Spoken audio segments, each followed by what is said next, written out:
Olá, pessoal, bom dia. Sejam todos bem-vindos a mais um Encontro com o Tutor. Hoje a gente vai falar um pouquinho sobre a unidade curricular 2, que é referente à realização e avaliação de medidas de controle de riscos físicos, químicos e biológicos. Hoje é uma aula tema, ou seja, nós temos um assunto, né, específico do conteúdo para tratarmos, então a gente vai estar falando um pouquinho sobre gerenciamento de riscos, certo?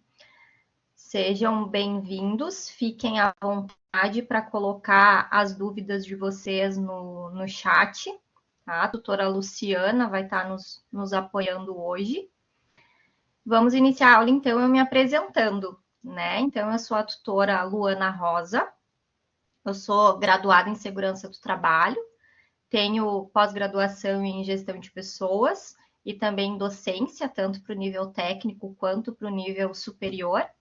Eu tenho mais de 15 anos de experiência em indústria, né, em diversos ramos aí, como técnica em segurança do trabalho, então, assim como vocês, né, somos colegas de profissão.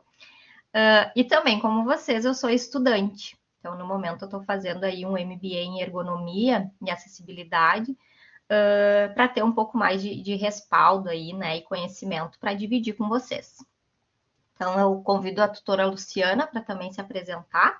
E em breve a gente inicia a aula.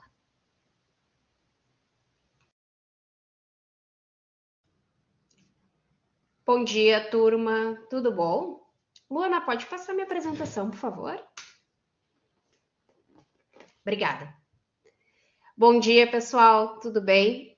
Como a minha colega disse, né, meu nome é Luciana, sou técnica de segurança do trabalho, sou formada há 14 anos na área. Também tenho formação de bombeira civil profissional, tecnólogo em segurança do trabalho, pós em docência e ensino superior, pós em saúde do trabalhador.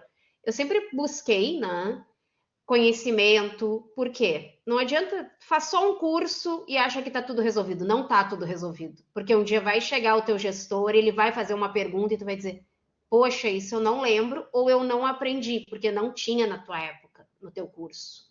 Porque a norma, ela vem atualizando, vem mudando, vem novas técnicas de mudança.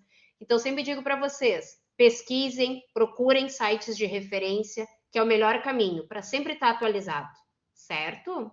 Uma boa aula, turma. Obrigada, Luciana.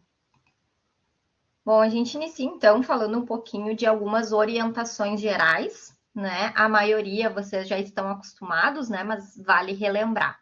Então, para ingressar no chat, a gente sempre pede que coloque nome e sobrenome, né? Se preferirem utilizar algum apelido, também pode, desde que não seja pejorativo. O objetivo é que a gente possa atender todos vocês com maior atenção e excelência. As perguntas, elas podem ser compartilhadas aí no bate-papo, então fiquem à vontade. A câmera e o microfone de vocês vão permanecer desligados, tá? Mas vocês podem utilizar o chat à vontade. Para que a gente possa atender vocês, né, com máxima agilidade aí e clareza, as dúvidas, elas vão ser sanadas em ordem cronológica. Então, eu e a Luciana, né, estaremos respondendo aí as dúvidas de vocês, mas vocês podem ir colocando tudo no chat. O primeiro que mandar pergunta vai ser o primeiro a ter a resposta, tá?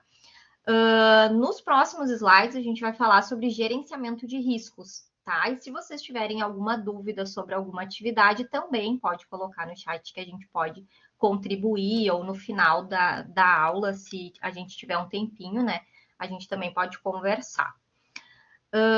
A gente não aceita nenhum tipo de mensagem que contenha provocação, ofensa, insulto, discriminação, né? Ou dados de outras pessoas. Então, a gente pede para que vocês tenham aí uma atenção especial a isso, para que a gente possa aproveitar esse momento da melhor forma possível. E caso vocês tenham alguma reclamação ou alguma sugestão, a gente colocou ali o e-mail do relacionamento, né, da educação à distância. A tutora Luciana também colocou aqui no chat para nós, então vocês podem ficar bem à vontade para entrar em contato com esse e-mail, correto?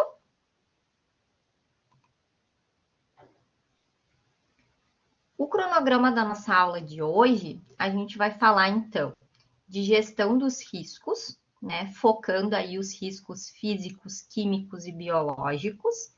A gente vai falar sobre o inventário de riscos, e aí vem muito forte ali a NR1, né? Rotulagem de produtos químicos, então identificação, armazenamento, transporte, né, dos produtos químicos. E também a gente vai falar também, né, da FISPIC, né, da nossa ficha aí de informação de segurança de produtos químicos, e agora também conhecida, né, como a FDS, que é a ficha de dados de segurança, tá? Então a gente vai estar falando um pouquinho sobre cada assunto. A gente entende que o nosso tempo, infelizmente, ele é pequeno, né, dado a abrangência dos conteúdos, mas com certeza, né, eu e a Luciana estaremos, né, dando o nosso melhor aí para conseguir passar um pouquinho do nosso conhecimento para vocês. Luana, antes de tu Sim. iniciar, vamos fazer uma pergunta para o pessoal. Um exemplo Claro. de risco físico, um só. Um exemplo de risco físico. Ué, cadê minha turma? Fogo? Calor, isto. Outro exemplo de risco físico, ó, calor já não vai mais. Frio, muito bem. Próximo. Outro exemplo. Muito bem. Qual é o próximo? Mais um físico e daí a gente pula para o químico. Estão com vergonha? Não precisa ter vergonha. Pode escrever ali, se está errado, a gente faz de novo, a gente tira dúvida, sem problemas.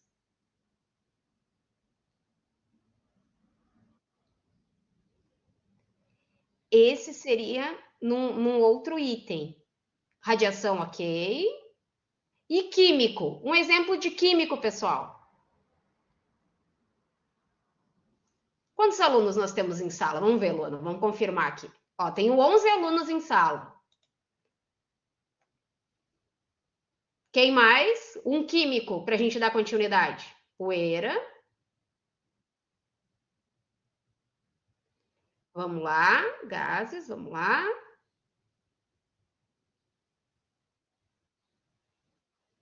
Químico, isso aí. Pessoal, agora a gente vai iniciar a aula. Obrigada pela participação de vocês. E tenham dúvidas, coloquem no chat o pedido ali que a gente responde, certo? Então vamos lá. Isso é bem importante, né, que a Luciana trouxe para nós. Você saindo deste módulo, né, o módulo 1 ali de UC 1, 2 e 3, é importantíssimo que vocês tenham conhecimento desses riscos e saibam distinguir cada um deles. E quando a gente falar, por exemplo, vapor de tolueno, né, de cara vocês já saberem que este é um risco químico, tá? Acho que alguém colocou no chat ali risco de altura e risco de fogo ali, incêndio, né? O risco de altura, né, de queda de altura e o de incêndio, eles entrariam em risco de acidentes, né? Eles não entram em risco físico. Lembrem que risco físico são riscos associados à física, aquela física que a gente estudava lá na escola, né? Então, umidade, calor, né, radiação. Então, não é dano físico, né? E sim risco físico, tá? Então, é importante a gente lembrar disso. Não tem problema, capaz, não precisa pedir desculpa. A gente, Mas é para super ser. natural, viu? O pessoal confunde mesmo, não pensa que é você que errou, jamais, tá? O pessoal troca muito isso. Coloca ergonômico no de acidente, né? Coloca o ergonômico no físico, fiquem tranquilos, tá? Isso aí, não tem problema, até porque para a gente acertar, a gente precisa errar. E esse é o momento de errar mesmo, né? Esse é o momento que a gente pode errar, para depois que for para a área, né, atuar mesmo, a gente errar, a gente ainda vai errar, né? Claro, somos seres humanos, mas tentar errar o mínimo possível. Mas é isso aí, vamos lá então, gente, falar um pouquinho do nosso GRO, né? Quem já pesquisou, deu uma olhada no Google ou já leu aí os conteúdos das nossas UCs, já vai saber o que é o GRO, né? O Gerenciamento de Riscos Ocupacionais. Então, está muito atrelado lá na NR1 e toda a revisão que essa norma trouxe, né? E toda a obrigatoriedade e responsabilidade do técnico de segurança em relação a essa norma, tá? Então, a gestão de riscos, né, ela pode ser definida como um processo no qual são elaboradas e implantadas medidas e também procedimentos para prevenir, reduzir e controlar os riscos ocupacionais. Então, quando a gente fala numa função de técnico em segurança do trabalho, a gente pode falar exatamente isso, né? Nós estamos, né, e somos responsáveis aí por implementar medidas e procedimentos com a intenção de prevenir, reduzir e controlar os riscos ocupacionais. É por isso que somos contratados aí pelas empresas, né? Então, o gerenciamento de risco é isso. Então, é um grande pacotão e dentro desse pacotão vai ter um monte de outros pacotinhos que são pequenas responsabilidades, programas, procedimentos para montar um gerenciamento de riscos eficaz, tá? Então, o que é a gestão de riscos na segurança do trabalho, né? Ela contribui também para manter a empresa e os colaboradores, né, operando, trabalhando dentro de um alto padrão de segurança. De acordo com a ISO 45001, então vocês lembram que nós tínhamos a OSAS, né, algum tempo atrás, agora já estamos inseridos na ISO, o que é muito bom, porque a gente consegue ter um padrão, né, comparando aí com as outras ISOs, né, de meio ambiente, qualidade, então a gente consegue se encaixar e ter um método, né, um procedimento muito mais específico e claro, né, para poder trabalhar aí dentro da gestão. E toda empresa ela tem que fazer uma listagem das ações e dos itens, né, que podem causar riscos ao trabalhador. E aí, alguns tipos de riscos, né, que a gente pode falar que estão relacionados à saúde e segurança do trabalho. Então, um acidente de trabalho, né? Então, qualquer ocorrência que gere uma lesão ao trabalhador, né? Pode ser um arranhão, uma amputação, uma fratura, né? Teve uma lesão, gerou uma lesão ao trabalhador, ele estando a serviço da empresa, é um acidente de trabalho, né? Doenças ocupacionais, e aí a gente pode falar de doenças como LER e DORT, que são muito comuns quando a gente fala de risco ergonômico. A gente pode falar de doenças psicológicas, né, psicossociais. Também doenças relativas, né, a, por exemplo, o risco de ruído, né, ele gera uma doença ocupacional que é a perda auditiva, né. Afastamento de funcionário, então, normalmente, né, na maioria das vezes, quando tem uma doença ocupacional, um acidente, esse colaborador ele se afasta do trabalho, gerando despesas, né, para a empresa. Muitas vezes, quando há necessidade de se afastar também pelo INSS, entra com benefício, é despesa para o governo, e aí acaba afetando, né, a todos nós, além de todo o desconforto desse trabalhador. Tá? E também morte, né, por acidente ou por doença, tá? Entre outros. Bom, quando a gente fala em gestão de riscos, né, a gente tem que lembrar da NR1. Essa nova NR, né, ela trouxe um capítulo importante, né, com um objetivo de formar aí uma sistemática e integrar todo o processo de gerenciamento de riscos. Então, compreender a identificação dos perigos, avaliação de riscos, controlar esses riscos, né, fazer a análise dos acidentes e das doenças relacionadas ao trabalho, se preparar para emergências e, além disso, né, instituiu aí o PGR, né, o famoso PGR, o programa aí que substituiu o PPRA. Então, há um tempo atrás, nós tínhamos e utilizávamos ainda o PPRA, lembrando que a norma que estabelece o PPRA, que é a NR9, ela não foi revogada, ela ainda existe e ela serve como base, tá? Também para a NR15, porque ela fala ali de agentes físicos, químicos e biológicos também como a NR15. Então, ela está lá, ela ainda existe, a gente precisa conhecer, mas o programa, né, que era citado na NR9, hoje ele não existe mais, né, sendo substituído aí pelo nosso PGR, que é o Programa de Gerenciamento de Riscos. Então, entendam que o PGR, ele é um programa dentro do nosso GRO, entre outros programas que a gente pode citar como o PCMSO, por exemplo, que é o Programa de Controle Médico e Saúde Ocupacional, o Programa de Controle de Proteção Respiratória, né, o PPR, né, Programa de Proteção Respiratória. Então, são vários programas dentro do GRO.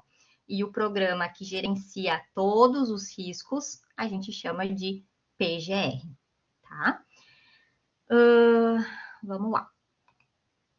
Pessoal, eu vou falando e assim, conforme vocês tiverem dúvidas, vocês vão colocando aqui no chat, tá? Vocês podem ficar bem à vontade. Se vocês não perguntarem nada, eu vou tocando a aula, tá? Então, vamos lá. Entendemos, então, que o PGR é um programa dentro do GRO, tá? E aí, o GRO, como o próprio nome já diz, né, ele vai gerenciar os riscos, né? Principalmente os riscos que nós já conhecemos, né? Físicos, químicos, biológicos, de acidente e ergonômicos. Então, assim, gente, vocês precisam sair desse módulo, né? Do primeiro módulo do curso, entendendo, conhecendo e sabendo, assim, ó, na ponta da língua, o que são os agentes físicos, químicos, biológicos, acidente ergonômico. Então, se alguém ainda tem dúvidas sobre isso, né, vocês podem colocar aqui no chat que a gente vai responder.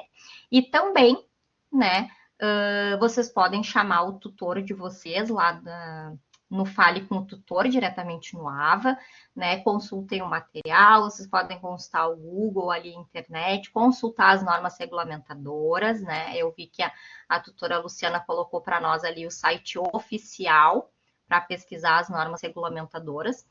Isso é importantíssimo, porque a gente pode colocar no Google, né, NR15, e aí pode aparecer ali outros sites que contenham talvez até uma cópia da norma regulamentadora e talvez alguma informação ali não esteja coerente. Então, é sempre importante a gente pesquisar diretamente no site oficial do Ministério do Trabalho e Emprego, tá?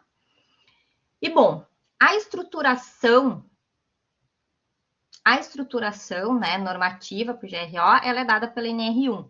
E a abordagem adotada é o PDCA. Então, o PDCA, ele é um método, né, de gestão em 4 passos, que é utilizado para o controle e para a melhoria contínua de processos e produtos. E a gente vai utilizar muito esse PDCA, o ciclo PDCA, o método PDCA, na gestão de segurança do trabalho. O que é o PDCA, né? Cada cada letra se refere a uma sigla, né? Então, Plan, Do, Check, Act, que é sigla em inglês, que quer dizer o quê? Planejar, fazer, checar e agir, tá? Agir, né? Puxando esqueço de falar o R, né, no final. Então, quando a gente fala, em planejar, a gente está falando de identificar os problemas. Então, é o momento que a gente vai levantar todos os problemas que a gente tem. Quando a gente fala em fazer, que é o do, né, do PDCA, a gente está falando em testar possíveis soluções. Então, a gente tem um problema, a gente pode ter várias soluções para esse problema e a gente coloca elas em prática para tentar entender qual que é a melhor solução para aquele problema, tá? No nosso caso ali, para aquele risco, né? Checar quer dizer estudar, analisar esses resultados. Bom, eu identifiquei um risco, eu identifiquei algumas melhorias, algumas medidas de controle para esse risco, e agora eu vou então checar para ver se de fato aquilo ali funciona. Então, eu vou lá, vou conversar com os colaboradores, né? Eu posso fazer uma nova análise quantitativa do risco, uma análise qualitativa, né? Para verificar e analisar se aquela medida implantada ela é eficaz ou não, tá? E aí sim, se eu tiver uma melhoria ali, que de fato ela foi implantada e teve sucesso, a gente vai então implementar essa solução e aí padronizar. Então, é muito importante, principalmente nas empresas, né, que possuem a ISO 45001, a padronização, né? A gente padronizar, é escrever no papel como tem que ser feito, treinar os colaboradores e garantir que esse padrão vai ser seguido, tá? Então, esse aí é Luana, o temos PDCA. uma dúvida aqui que eu acho que a gente pode compartilhar com o grupo, né? Fica melhor para explicar para o pessoal.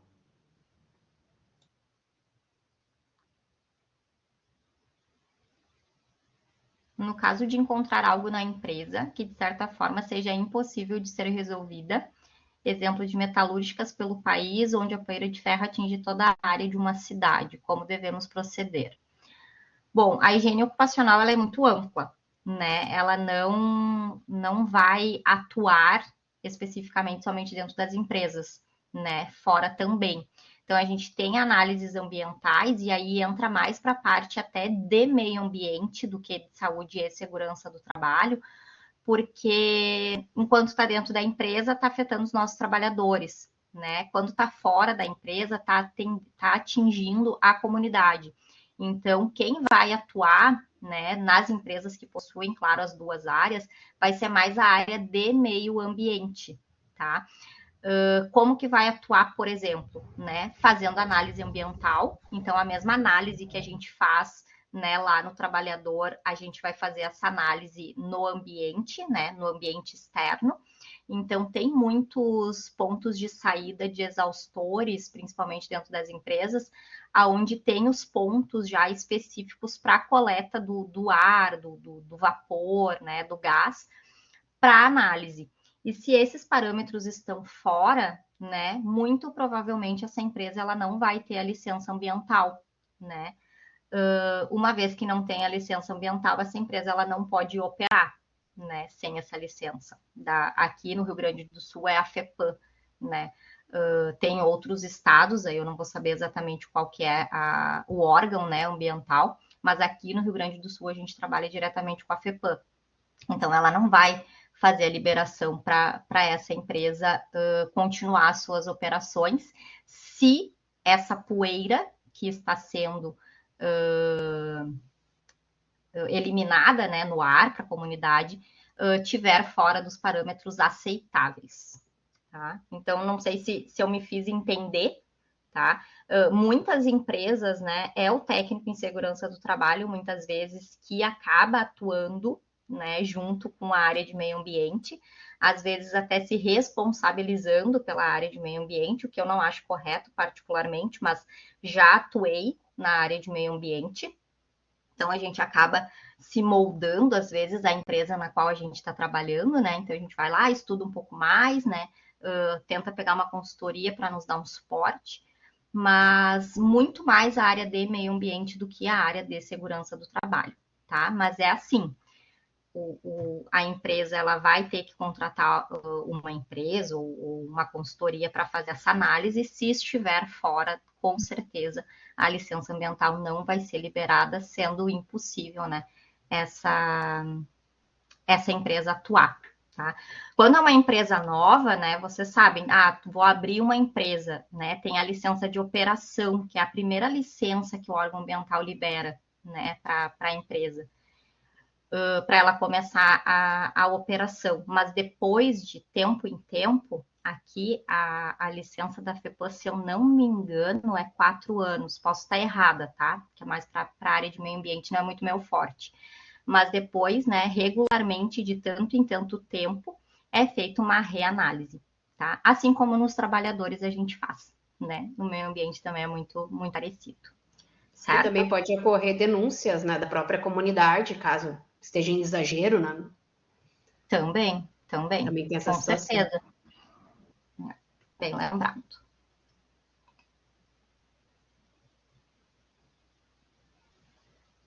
A neblina também entra como risco químico? Sim, neblina também é um risco químico, tá? Bom, quando a gente fala de GRO, a gente fala de PGR e aí a gente fala de inventário de risco, né? Esse é o principal documento, né, que a empresa deve ter, né? Se não tem, tem que elaborar o inventário de risco. O inventário de risco ele não é um laudo técnico, tá? Então não precisa emitir uma RT, não precisa ser especificamente um engenheiro de segurança para elaborar, né? Ele é uma ferramenta administrativa, né, que vai fazer o gerenciamento de risco.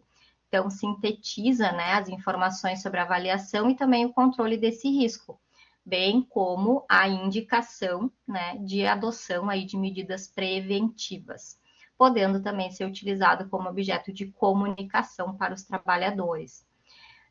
O que é um inventário de risco, né? Dependendo do tamanho da empresa, esse inventário de riscos vai ser gigante, né? Por quê? Eu preciso ter especificado por setor exatamente quais são os riscos no qual esses trabalhadores estarão expostos, né? E eu não posso simplesmente colocar, eles vão estar expostos a risco físico. Ah, ok, mas qual risco físico?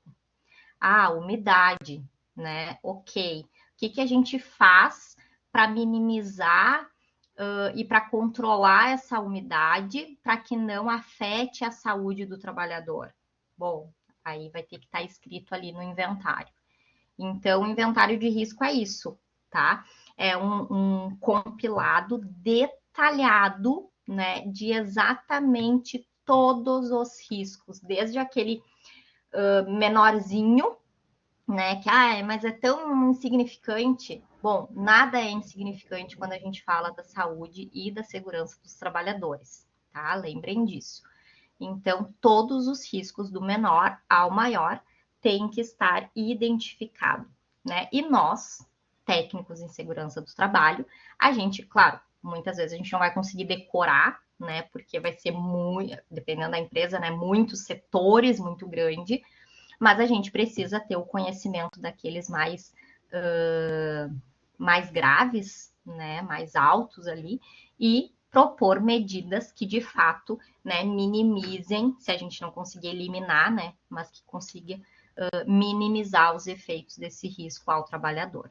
Tá? Então, o inventário de risco é a base para que a gente possa trabalhar e fazer o gerenciamento daí desses riscos, conhecer, né? Como o próprio PPRA já dizia, né? A identificação dos riscos. Essa identificação agora a gente chama de inventário.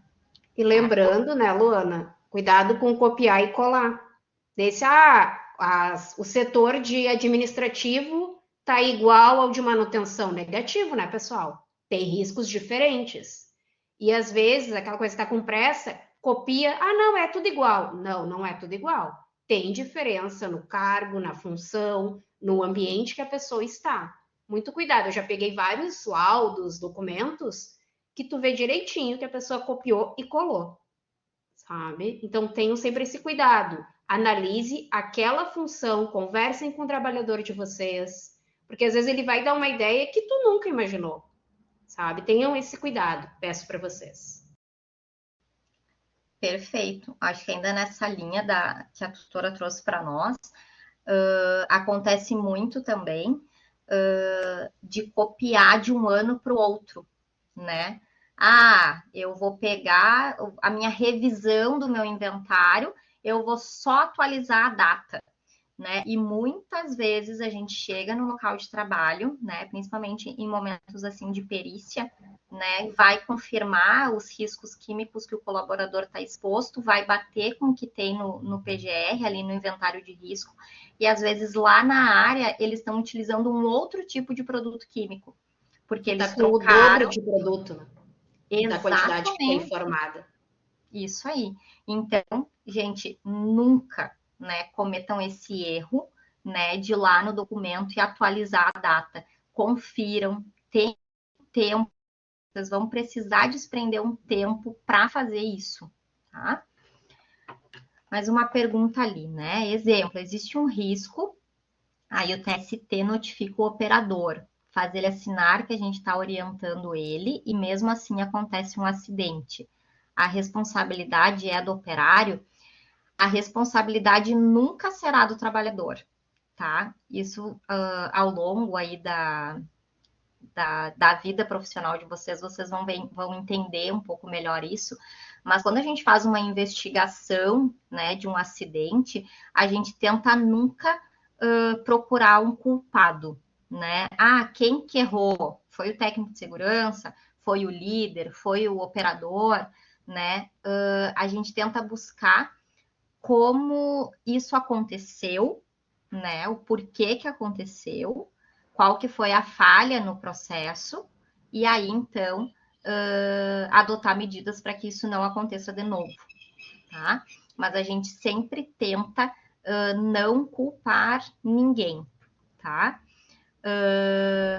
Qual é a função do técnico em segurança do trabalho, né? É por exemplo, tu perguntou, né? O operador ele não usa os EPIs, acontece ali um acidente e mesmo assim ele não vai ser culpado, tá? O que a gente vai trabalhar num acidente onde o colaborador estava sem EPI? Esse colaborador ele foi treinado, esse EPI que ele estava utilizando, né, ou que ele não estava utilizando, é adequado para aquela função, né? Por que ele não estava utilizando? Será que ele não foi treinado? Será que ele não entendeu a importância, né? Será que ele entende que esse EPI não iria fazer diferença na função dele? Será que esse EPI não estava desconfortável e aí ele não estava conseguindo utilizar? Muitas vezes o trabalhador vem para o técnico de segurança e diz: ah, essa luva está apertada, né? Essa luva está me coçando a mão, né? Gente, pode acontecer de tudo. Qual que vai ser a função do técnico? Entender que um trabalhador não é igual ao outro. Então, às vezes, uma luva que se adapta e se encaixa numa determinada função, num determinado trabalhador, ela pode não ser eficaz para o outro trabalhador, que faz exatamente a mesma função, porque talvez a mão do trabalhador é maior ou menor, né, mais gordinha, mais magrinha, esse trabalhador ele tem uma alergia a um determinado material, então ele não vai poder utilizar aquele modelo de luva, né? E aí a função do técnico de segurança é fazer essa adaptabilidade para cada trabalhador, tá? Mas já peguem essa dica desde já, né? Nunca tentem encontrar, né, o responsável, sabe? E sim, como que isso aconteceu, por que aconteceu e o que a gente vai fazer para que não aconteça de novo, né? Porque assim, gente, infelizmente, né, por mais perfeitos que a gente tenta ser como técnicos em segurança do trabalho, a gente está trabalhando com pessoas e as pessoas são suscetíveis a erros, a falhas, né? Então, 90, vocês já devem ter ouvido falar isso, né? Mas praticamente 96% dos acidentes eles acontecem por comportamento humano, por falha, sabe? Então, não vai adiantar a gente dizer assim, ah, não, foi a Luciana que não usou o EPI, por isso que aconteceu o acidente. Tá, mas gente, vamos lá, vamos mais a fundo, vamos entender o porquê que ela não estava usando, sabe? Então, assim, não é fácil ser técnica em segurança do trabalho, né? A Luciana também, né? Como técnica há anos, aí a gente sabe, não é fácil.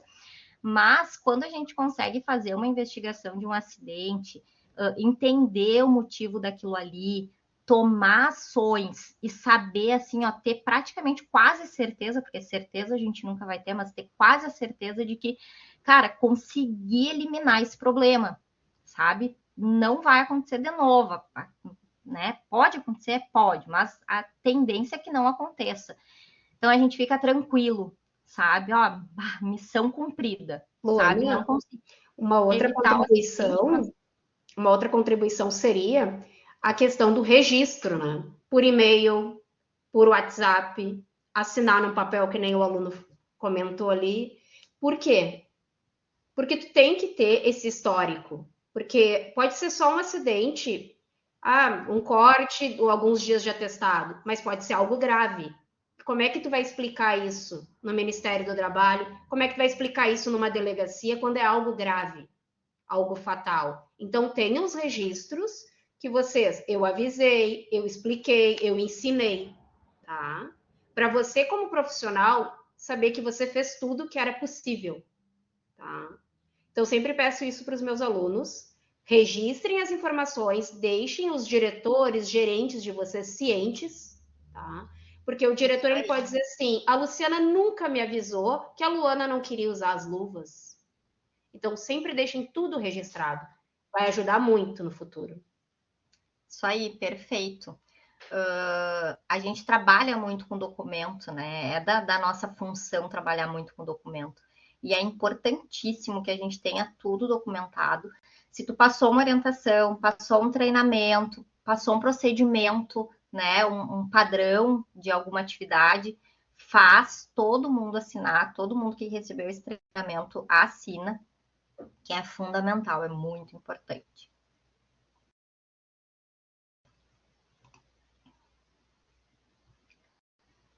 Bom, o que, que precisa ter, né, minimamente aí num inventário de risco? Então, a caracterização dos processos, as atividades, descrição dos perigos, possíveis lesões, agravos à saúde, né, identificação das fontes, então, qual que é a fonte causadora desse risco, né, a descrição desses riscos, né, indicar, né, qual o grupo de trabalhador que está exposto, né, e quais que são as medidas de prevenção já implementadas, né, o que, que a gente já tem para minimizar esses riscos. Tá? Dados da análise preliminar, então da ATR, né, que a gente faz as atividades, monitoramento das exposições, a avaliação dos riscos, né, incluindo a classificação, né, se esse risco é pequeno, grande ou médio, e critérios de adoção, né, para avaliação desses riscos e tomada de decisão, para a gente entender qual que vai ser o risco prioritário para que a gente trabalhe, né? A gente não vai conseguir atacar todos os riscos de uma vez só, né? Por mais que seja o sonho aí do técnico em segurança do trabalho, né? Mas a gente não vai conseguir. Então a gente precisa ter um critério para entender qual que é o risco que está gerando um maior problema, uma maior possibilidade de acidente, né, ou de uma doença ocupacional, para a gente trabalhar nesses riscos. E aí vem a nossa NR26. Agora a gente vai falar um pouquinho de sinalização de segurança, tá? Referente ao PGR, ao inventário de riscos, né? Se vocês tiverem alguma dúvida ainda, vocês podem colocar aqui no chat que a gente vai tirar, tá? Bom, falando um pouquinho da nossa NR26, então, que teve a publicação, né, lá em junho de 78, né, e teve algumas atualizações, né, e alterações, teve em 2011, depois teve em 2015, depois em 2022, acho que foi a última atualização. Então, essa norma, né, ela estabelece, né, cores para a comunicação de segurança. E aí vocês vão dizer, então se eu entrar lá na NR26, vai ter uma tabela com as cores. Não, infelizmente não.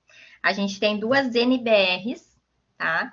Que são normas brasileiras, né? Regulamentadoras também. Para cores de sinalização, né? Para a gente, por exemplo, faixa de pedestre, um aviso de atenção, né? A gente tem a NBR 7195. E para as tubulações, cores de tubulação, a gente tem a NBR 6493. Uma pergunta, né? Vocês acham importante a gente saber a cor de uma tubulação dentro de uma indústria? Técnico de segurança, me respondam. Sim? A Nayara acha que sim. Quem mais acha que sim? Muito importante, a Zoleide acha. Quem mais? Vamos lá, os meninos. Aí, Aline, sim, é sim. Exatamente, ó. O Djalma botou ali, ó, sim, pois a gente deve saber, né, o que passa nessa tubulação. Perfeito. Imaginem vocês liberarem uma atividade, né, a quente numa tubulação. E aí, só depois de iniciar o trabalho, vocês ficam sabendo que essa tubulação passava gás. Imaginem, GLP, né? O gás de efeito de petróleo, esse mesmo que a gente usa em casa. É um problemão, né? A gente pode causar um acidente até a morte do trabalhador. Então, sim, as cores elas são muito importantes. Claro que a gente não vai conseguir decorar assim de cabeça, né? Todas as. A gente não vai, mas é importante a gente conhecer e entender que, por exemplo, numa tubulação onde passa água destinada à prevenção de incêndio, ela vai ser na cor vermelha, diferente da cor verde da tubulação, que é a água potável que a gente pode beber. Então, são duas águas, né, destinadas para coisas diferentes. Então, a gente precisa conhecer, né? Por exemplo, eu preciso saber que equipamentos de combate a incêndio tem que ser vermelho, né? Que o vermelho sempre vai lembrar, né, a incêndio, emergência. Então, a minha caixa de hidrante, por exemplo, ela tem que ser vermelha, né? Porque tem ali um equipamento de combate a incêndio. Então, as partes móveis, por exemplo, de máquinas, equipamentos, a gente sabe que tem que ser laranja. Então, quando a gente vê ali uma proteção, por exemplo, de uma parte rolante da máquina que é laranja, a gente sabe que essa proteção ela pode sair, pode ser retirada do lugar.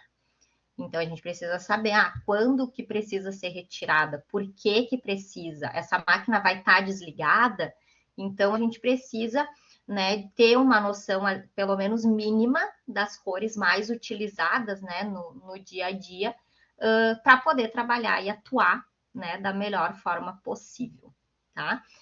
Então, se vocês pesquisarem aí depois na internet, né, a NBR 7195 e a NBR 6493, ela serve aí como base, né, para a gente conhecer aí as cores que são padronizadas. Então, em todos os lugares, qualquer empresa que vocês forem trabalhar, essas cores elas são padrão. Então, se vocês chegarem lá na empresa, né, e tiver uma tubulação, por exemplo, verde, que está passando ar comprimido, vocês vão dizer, opa, mas água é água, a tubulação verde tinha que ser água.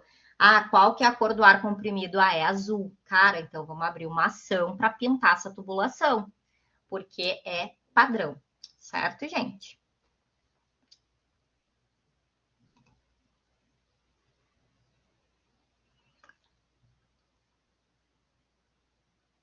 Então, ali fala da padronização das cores, né?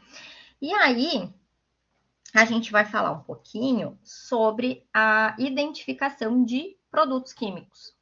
Então, o produto químico que é utilizado, né, na indústria, nas empresas, eles devem ser classificados de acordo com esse perigo, né, o perigo que ele traz para o trabalhador, de acordo com os critérios que são estabelecidos pelo GHS.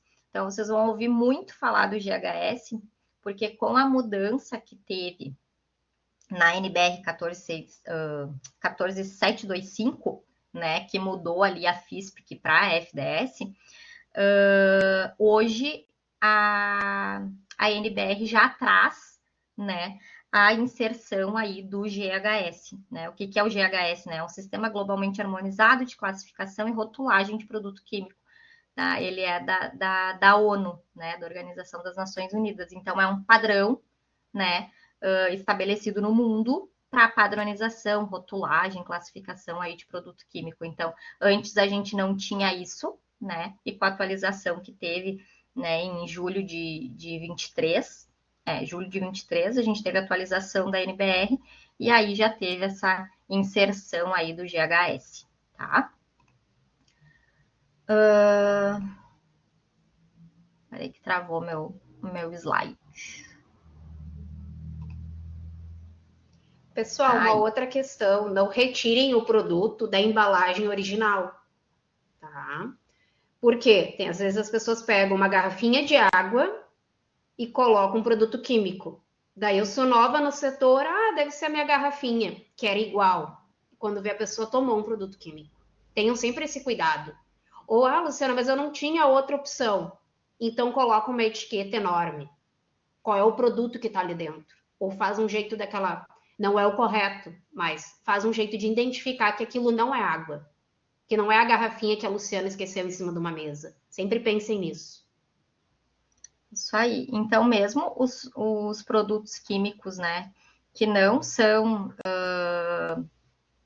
tão perigosos à saúde do trabalhador, eles também devem ser identificados. E aí a gente chama de rotulagem preventiva, né, que é um padrão também que existe, né, para a identificação dos produtos químicos. Então, tem uma norma técnica oficial, onde tem todas as informações mínimas que a identificação desse produto tem que apresentar, exatamente para não ter, né, esse tipo de problema que a Luciana comentou, tá?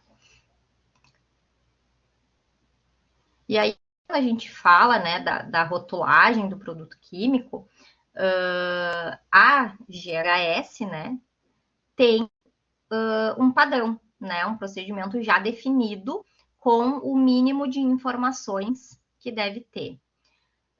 O Lucas perguntou: os produtos que são controlados pelo Exército, nós que controlamos ou o laboratório? Normalmente, os produtos controlados pelo Exército, quem faz o controle de informação mensal para o Exército é a área de meio ambiente, tá? Pelo menos aqui no Rio Grande do Sul. O técnico em segurança do trabalho, caso não tenha, né, não tenha uma área de meio ambiente, talvez ele tenha que ficar responsável por passar essa informação para o Exército. Normalmente, os produtos químicos que são utilizados para fazer bomba, tá? Eles são controlados pelo Exército. Então, mensalmente, né, ou bimestralmente, né, não sei exatamente qual é a frequência, mas a empresa precisa informar o Exército a quantidade de produto que comprou e que usou, tá? E o que tem disponível na empresa. Então, por exemplo, eu comprei 10 quilos, usei 5, né? E ainda tenho 5 em casa, tenho 5 na empresa que eu estou utilizando, né? Então, isso tem que ser apresentado, né? Uma frequência que eu não sei dizer realmente exatamente qual a frequência, mas tem que apresentar para o Exército, tá? Mas, normalmente, quem faz essa informação aí é a área de meio ambiente, tá? Vamos lá. Até porque para comprar esse produto, né, tem que ter a licença também do Exército, tá? Bom, o que precisa ter nessa identificação, nessa rotulagem, né? Então, a identificação e a composição do produto químico, né? Pictograma de perigo, e aí a gente tem diversos tipos de pictogramas, ali do lado a gente tem algumas classes de perigo, tá? Que vocês podem observar ali, então, imagens, né, que vai aparecer se tem toxicidade, se tem perigo, né, se o produto é explosivo, né, se é perigoso ao meio ambiente.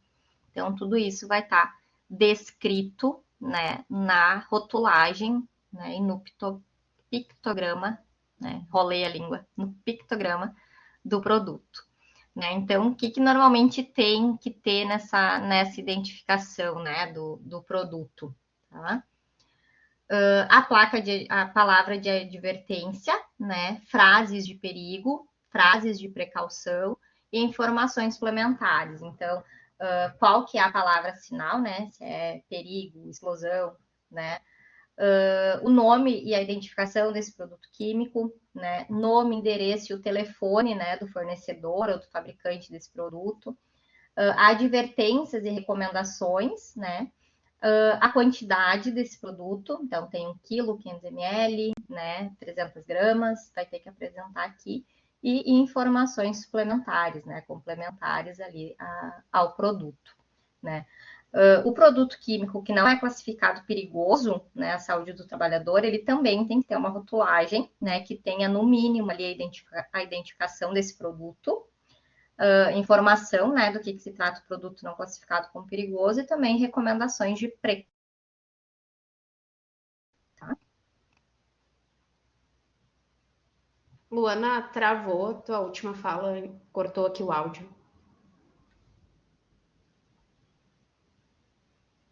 Ah, tá. Então, eu estava falando que os produtos químicos que não são classificados perigosos à saúde do trabalhador, ele também tem que dispor de uma rotulagem, né? E minimamente tem que ter a indicação do nome desse produto, né? Do que se trata, né? Informar que ele é classificado como não perigoso e também recomendações de precaução. Vocês estão ouvindo bem agora? Tudo certo, estou te escutando. Ah, perfeito. Bom, e aí, gente, a gente vai falar de um documento importantíssimo que obrigatoriamente todo o fabricante, né, deve formular, elaborar para poder fazer a distribuição e venda do produto químico, que é a FISPIC, né, a Ficha de Informação de Segurança de Produtos Químicos. Então, ela é indispensável quando a gente fala de gerenciamento de riscos químicos e ela é uma ferramenta importantíssima para que nós, técnicos de segurança do trabalho, conheça, né, todos os riscos que esse produto oferece ao trabalhador. Quando a gente fala assim em FISPIC, né, todos os treinamentos e aulas que eu já ministrei, eu sempre tento explicar que a FISPIC é como se fosse a bula do remédio, né? Quando a gente compra um remédio, ali vai ter todas as informações, né, de composto daquele remédio, como que ele deve ser usado, o que acontece se ele for usado em uma quantidade maior do que poderia, né? A FISPIC é isso, né? É uma grande bula, né, de um remédio, mas na verdade é um documento onde tem todas as informações do produto químico. Então, a NBR 14725, que foi atualizada em 2023, ela mudou o nome da FISPIC para FDS, né, que é a Ficha de Dados de Segurança de Produtos Químicos. O que mudou, né, da FISPIC para FDS? Principalmente a incorporação do GHS, né, que é aquela sigla que eu falei para vocês, que é o Sistema Globalmente Harmonizado de Classificação e Rotulagem de Produtos Químicos. Então, a gente tem um padrão, né? Continua com as mesmas 17 anexos que já tinha a FISPIC, né? Mantém agora os 17 anexos. Teve, além da alteração da nomenclatura, a incorporação do GHS, né? Principalmente teve, né, a adição de 2 novas classes de perigo, a alteração de alguns critérios ali de classificação, teve também inclusão de algumas frases de identificação de perigo, né, que antes não tinha, e também algumas atualizações ali nas regras, tá, para a rotulagem de pequenas embalagens e produtos de uso interno, que isso não tinha, né, na FISPIC, e agora a gente tem, tá? Então, teve aí algumas melhorias, tá? O que acontece, né? Muita gente pergunta, mas a FISPIC já não vale mais? Ela vale ainda, tá? Até julho de 2025, todos os fabricantes, né, e distribuidores de produto químico devem fazer a adaptação ali, a mudança, né, de FISPIC para o modelo original e oficial do FDS, tá? Então, até julho de 2025, vocês podem ter lá na empresa de vocês ainda a FISPIC, tá? Junto com o produto, não tem problema. Mas vocês sabem que a partir de julho de 25, obrigatoriamente vocês devem entrar em contato com o fornecedor ou com o fabricante do produto e solicitar a ficha no modelo já atualizado, tá? Bom, então o que tem na FISPIC, né, na FDS? Tem a identificação do produto, da empresa. FDS significa ficha de dados de segurança de produtos químicos. Tá? O que tem que ter na FDS, né, ou na FISP? Então, a identificação do produto da empresa, composição e informações sobre os ingredientes, identificação de perigos, o que fazer, né, se alguém se machucar com aquele produto, né, quais que são os primeiros socorros, medidas de combate a incêndio, controle de derramamento e vazamento, então aí muito importante para a área de meio ambiente também. É muito importante, gente, que vocês tenham na empresa, né, uma pasta onde tenha todas as FISPICs, pode ser física, pode ser online, né, no computador, não tem problema. Importante disponibilizar, tá? Uma dica, tá?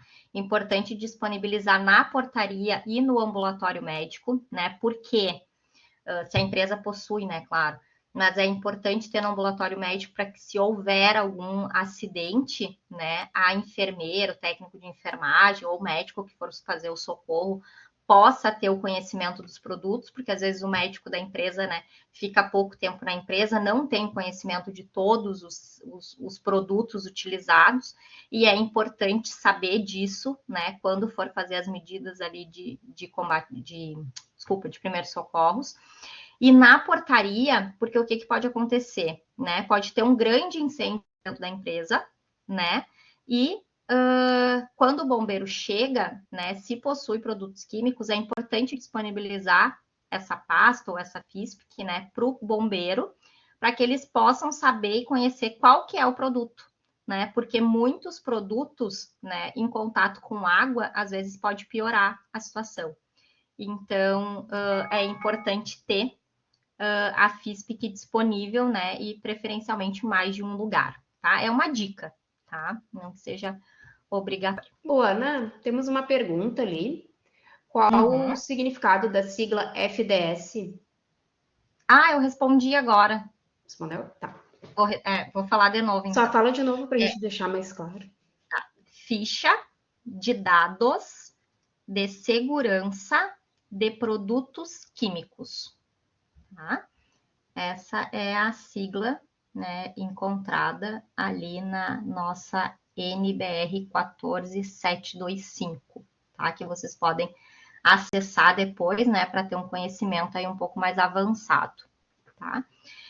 Bom, então, ali na nossa FDS, né, ou na FISP, que tem que ter o manuseio, informações de manuseio, armazenamento, controle de disposição, os EPIs necessários para manuseio desse produto químico. Então, olha a importância, né? Tem até qual que é o EPI. A gente não vai precisar quebrar a cabeça para descobrir qual o melhor EPI para o colaborador, tá? Já vem descrito ali. E aí, outras informações, né? Tanto para o meio ambiente quanto para a segurança também. Nas embalagens dos produtos químicos, tá?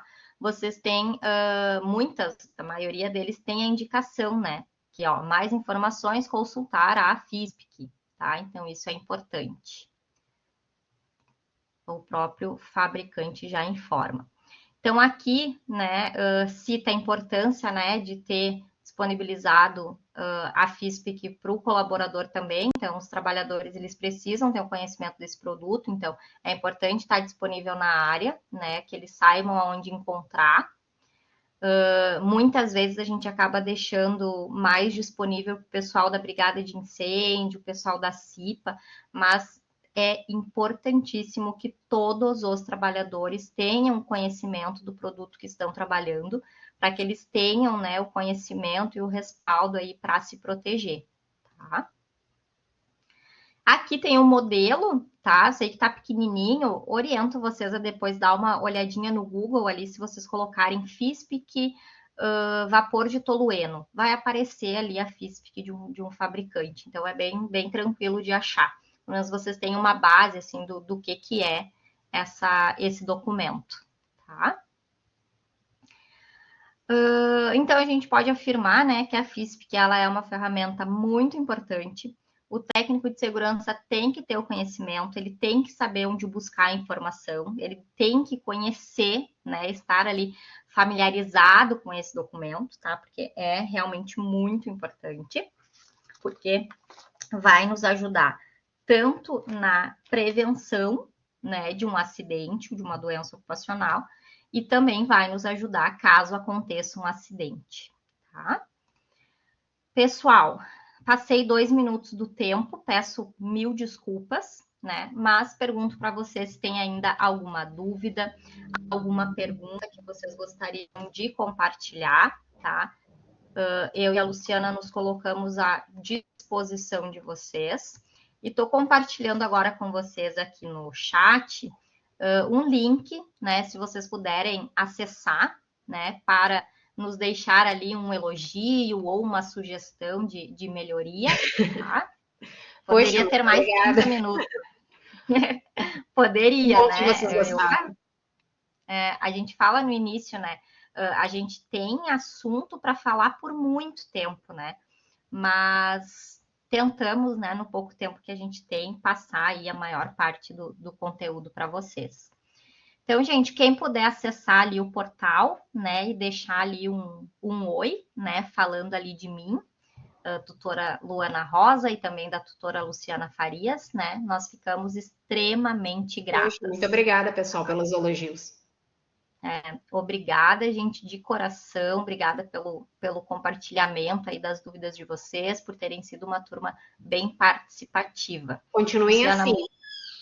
isso aí. Luciana, muito obrigada pela parceria. Obrigada, né? E aí, Luana. pessoal, Até a próxima. se quiserem ainda perguntar alguma coisa, vocês podem colocar no chat, tá? Obrigada, gente. Poxa, Um muito abraço. legal. Obrigada pela participação. Obrigada pela participação, pessoal. Até a próxima. Muito obrigada. Até mais. Tchau, tchau, gente. Um Tchau, abraço. pessoal.